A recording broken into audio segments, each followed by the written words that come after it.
안녕하십니까. 이른 아침부터 저희가 긴급하게 기자회견을 잡았습니다. 오늘은 국회의원 정의당 윤수아 의원님 그리고 국회의원 추혜선 정의당 의원님과 함께 이 보도자료에 있는 것처럼 굉장히 많은 단체가 참여해서 긴급하게 사당 원내대표끼리 진행해야 한다고 언론을 통해서 확인됐던 규제프리덤 특별법 그리고 서비스하는 발전 기본법 관련해서 협상을 중단하고 폐기해야 된다라고 하는 기자회견을 진행하려고 합니다. 진행을 하는 저는 무상의료운동본부 집행위원장이면서 민주노총 부위원장 김경자입니다. 박근혜 씨가 어느덧 자연인이 됐고 지난주 3월 10일 날 헌법재판소에 마지막으로 대통령으로서 파면이 됐습니다. 그리고 바로 이 자리에 12월 9일 날 작년 국회에서도 3분의 1 이상이 찬성해서 대통령 박근혜에 대한 탄핵을 가결한 바 있습니다. 대통령 박근혜 한 명에 대한 탄핵이 아니라 박근혜 씨가 그동안 대통령으로서 사익을 추구하고 그 사익을 추구하면서 재벌과 공범하여 노동자, 농민을 비롯한 많은 국민들의 최소한의 사회 공공적인 부분을 다 약화시키고 악화시키면서 재벌들의 사적 이익을 추구하는 데만 대통령으로서 권한을 행사해왔다라고 하는 것들이 확인되고 있고 이것들이 굉장히 주요하게 국민들을 분노하게 했고 탄핵을 가결시켰던 원인이었습니다. 대통령으로서 박근혜가 가장 많이 했던 말 중에 규제를 풀이해야 된다는 규제 프리존이라는 이야기를 했습니다. 규제는 암덩어리이기 때문에 없애야 된다라고 얘기하면서 규제 프리존법 이야기를 수십 번도 더 했습니다. 그런데 다 같이 사라져야 될 이 규제 프리존 특별법이 유령처럼 또다시 계속 살아나서 오늘도 역시 협상의 기재위 관련해서 사당 원내대표의 주요 핵심 의제를 논의한다는 것에 대해서 민주노총을 비롯한 무상의료운동본부 많은 단체들이 분노하고 있습니다. 관련해서 첫 번째 말씀으로 윤수아 정의당 국회의원님의 말씀 듣도록 하겠습니다.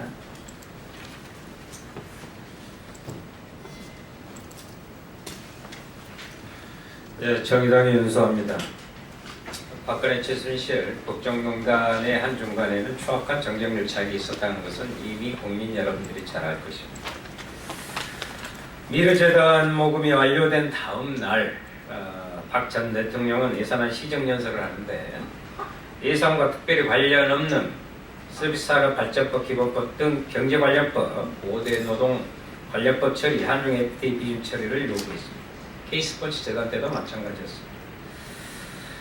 거대 대기업들이 거액을 모아주면 대통령은 거기 입맛에 맞는 정책을 강조하고 나섰습니다. 그 중에 규제 프리존법이 또한 대표적인 사례입니다. 특히나 박근혜 표로 상징되는 대표적인 악법이라고 할 수 있는 규제 프리존법을 야당들은 초반에 강력히 반대해 왔습니다. 그런데 야당들이 광역단체장으로 있는 곳에서 이것을 해달라고 지금 건의문을 올리고 있습니다. 기가 막힐 일입니다.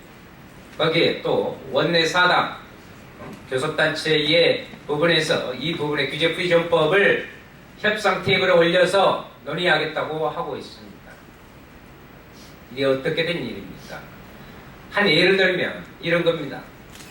이제는 보건의료법 개정 없이도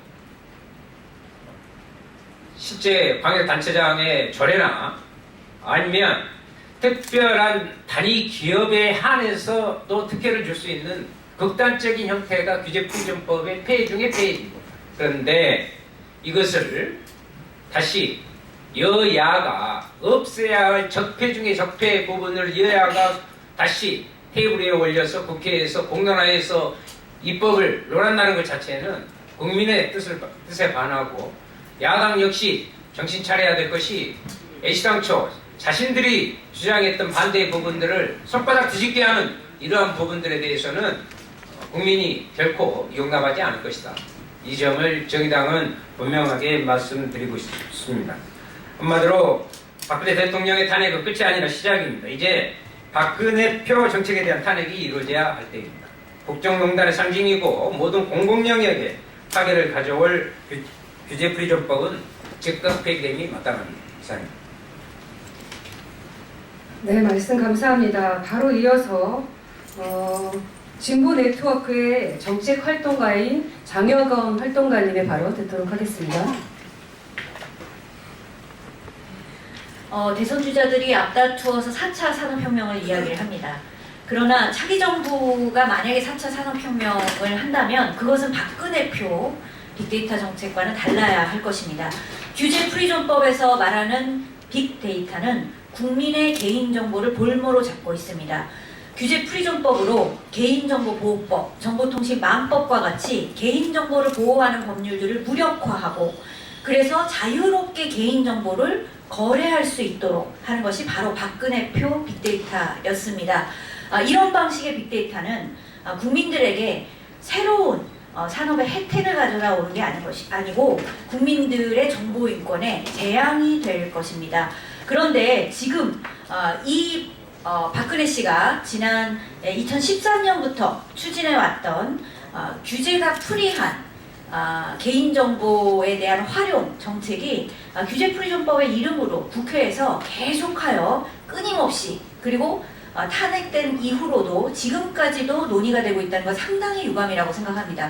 국회는 박근혜표 빅데이터, 박근혜표 규제 프리존법의 논의를 즉각 중단해야 한다고 생각합니다. 네, 규제 프리존 서비스 반환 발전 기본법에 담고 있는 내용은 법을 보시는 모든 분들이 경악할 수준입니다. 이것은 정말 상식에 맞지 않는 겁니다. 그래서 우리 참여연대 집행위원장이신 우리 김성지 변호사님으로부터 말씀 듣도록 하겠습니다. 규제 프리존법 물 건너간 줄 알았습니다. 그런데 갑자기 협상 테이블에 올랐다고 하니 정말 놀랄 문자입니다. 규제 프리존법 간단히 말씀드리면은 재벌 대기업이 눈의 가시처럼 생각하는, 목의 가시처럼 생각하는 규제를 재벌 대기업을 위해서 화끈하게 풀어줄 수 있는 법적 장치를 새로 만들겠다는 것, 그 이상도 그 이하도 아닙니다. 대한민국 국민들의 안전과 생명, 환경, 그리고 정보 기본권, 이런 기본적인 권리들을 지키기 위한 규제들이 재벌 대기업들이 싫다는 이유로, 재벌 대기업들이 돈벌이에 도움이 된다는 이유로 그런 규제들이 하나씩 없어져야 된다는 것이 바로 이 규제 프리존법의 핵심입니다. 국민들을 위해서 국회가 만든 법이 바로 규제입니다. 그런 규제가 국회에 새로운 논의도 없이 법적 견해를 변경해야 되는 어떤 합리적인 이유도 없이 재벌 대기업들의 이익을 위해서 그런 규제들이 통으로 날아가 버리게 만들 수 있는 것이 바로 규제 프리존법입니다. 이것은 국회가 만든 법이 일개 대기업들의 이익을 위해서 통으로 날아가 버린다. 그렇다면 바로 입법권의 침해입니다. 입법권을 침해하는 입법을 어떻게 국회의원들이 이렇게 협상 테이블에 올린다는 것이 저는 정말로 이해가 안 됩니다. 국회의 입법권을 존중하고 국민들의 기본권을 존중하는 그러한 정치가 이루어져야 됩니다. 재벌 대기업들의 일개 이익을 위해서 입법권의 행사 그리고 공적인 목적의 규제들이 통으로 날아가 버리게 만드는 그러한 이상한 규제 프리존법은 더 이상 협상 테이블에 올라서는 안 됩니다. 그리고 이 규제 프리존법의 존재 이유가 바로 재벌들에게 박근혜 대통령, 전 대통령이 뇌물로 갖다 바친 것이라는 정황이 다 드러났습니다. 뇌물의 대가로 갖다 바친 것이라는 것이 다 드러났습니다. 그러한 오염된 법, 규제 프리존법 더 이상 협상을 진행할 이유가 무엇인지, 도대체 그 이유가 무엇인지 묻고 싶습니다. 국회는 국민들을 위한 입법에 적극적으로 나서야 되지 재벌 대기업들의 이익을 위한 뇌물의 대가로 바쳐진 규제 프리존법 논의 더 이상은 진행돼서는 안 된다는 것을 분명하게 말씀드리고 싶습니다. 이상입니다. 네, 분야가 아주 다양합니다. 규제 프리존 관련해서 이번에는 환경 관련한 이야기를 들어보도록 하겠습니다. 환경운동연합 생태보존팀의 맹정 국장님께 이야기 듣도록 하겠습니다.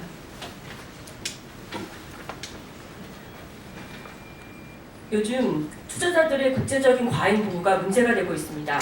저희 환경운동연합은 지구의 국제본부에서 이 부분에 대해서 계획을 하고 있습니다. 바로 규제 프리존법도 이와 매우 연관이 깊습니다.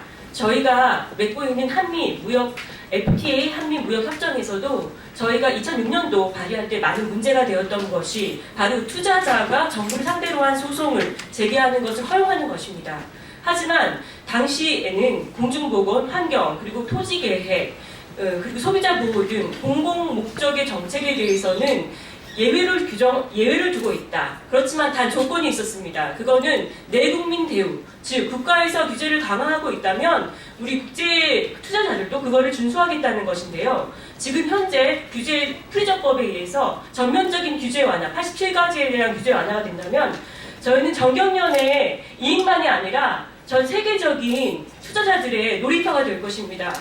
이 규제 프리존법을 국회가 통과시킨다면 이것을 발의한 여당은 물론이고 이거를 야당도 막지 못한다면은 경제적인 매국노가 바로 국회가 아닐까 싶습니다.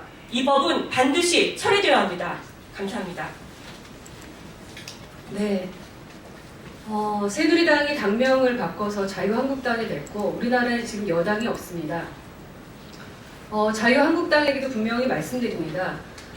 박근혜 씨와 같이 정말 청산의 대상이 될 것인가 아니면 국민을 위한 당이 될 것인가 그 시금석은 바로 이 규제프리존 특별법과 같은 법이라고 생각합니다. 핵심 문제를 올려달라고 요구했다고 들었습니다. 즉각 철회되어야 합니다. 바른정당 역시 마찬가지입니다.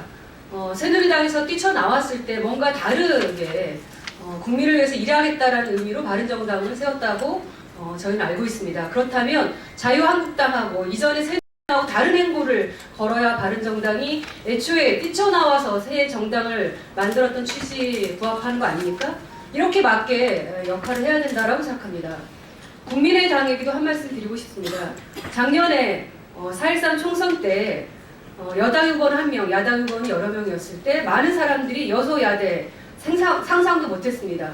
그럼에도 국민들은 여소야대를 했고 특히 국민의당이 전국적 지지를 보냈던 이유는 더불어민주당이나 기존의 야당도 제대로 못하고 있으니까 그러니까 견제의 의미로 표를 줬다고 생각합니다. 그런데 국민의당의 몇 분의 국회의원이 그 당시 새누리당과 함께 이 규제프리존 특별법을 함께 발의했습니다. 따라서 국민의당도 규제프리존에 대해서 입장을 분명히 해야 한다라고 하는 것들을 이 자리에서 말씀드립니다. 마지막으로 더불어민주당에게도 말씀드립니다. 추미애 대표님 그리고 많은 분들이 저희들이 면담을 했을 때 당론으로 반대한다고 했습니다.